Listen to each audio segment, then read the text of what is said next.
Hey, Fluffs of the World, I'm Myron and I'm back from my break and here to talk to you about a huge part of the fandom, conventions. So you've been in the fandom for however long and you've decided to go to your first convention. First off, congratulations! Conventions are one of the highlights of the fandom because they bring together all sorts of people with one love to eat, drink, and be silly for a weekend. They're a place where you can make tons of new friends, learn all sorts of new things, and maybe even pick up a piece of art or 2 or 20. Yeah. But before you go to a con, you've got a lot of work to do. First, you have to pick it. Now, a few things will factor into which convention you pick. The most important is location. It doesn't matter that a con is perfect if you can't get to it, so figure out a general limit to how far you'll travel. After you have that location bubble sorted, you have to pick a con that actually fits into it. The main thing many look at is the size of the con. Big cons or small, that's a whole nother discussion video, so I'll give you the short version for now.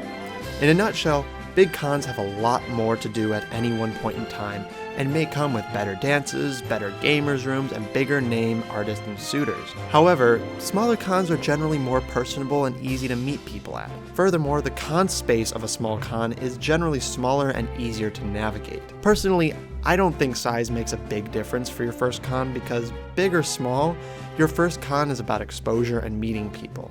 Big cons give you more exposure, but small cons let you meet people easier. It's really up to you. Plus, there are many metrics beyond size to take into account. Con themes, the hotel itself, ease of travel, amenities, etc.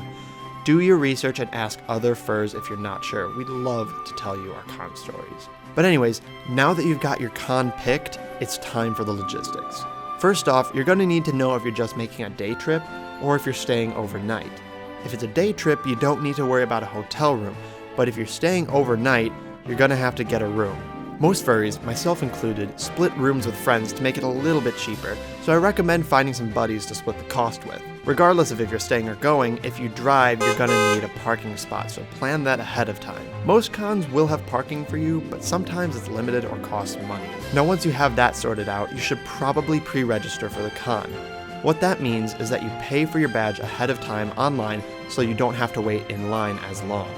On the topic of badges though, if you're a minor, which is usually under the age of 18, most cons will require your guardians to be there with you or a guardian consent form to be signed under a notary for you to get your badge. This means you'll have to print a form and get it signed by your guardians under the supervision of a notary with a notary stamp of approval saying it's legit. Be sure to know if you need to do this. There's a zero tolerance policy for most cons. You'd hate to go through all this trouble and waste all this money just to be denied a badge, right? Alrighty, so now you're at the con and you've got your badge. What do you do? Well, the better question is, what don't you do? You're at a convention, you are surrounded by fluffy animal people who love the same stuff you do. But I know it can be a bit overwhelming for your first time, so maybe start with these. Go to a panel that interests you. This is where you can meet some new friends who are interested in the same stuff as you. You could also just watch all the fursuiters and all their antics. See them perform and give high fives and hugs.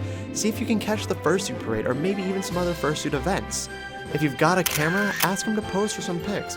I know I love posing and seeing all the pics I end up in. If you're in the mood for some shopping, head down to the Artist Alley or Dealer's Den for some fuzzy merch and art commissions. Or you can just hang out in the con suite, the lobby, main gathering space, or wherever you want with the friends you brought or just made. It's really loose, flexible, and up to you. Cons are like a big multi-day party and are a great place to meet old friends, make new ones, and just generally have fun.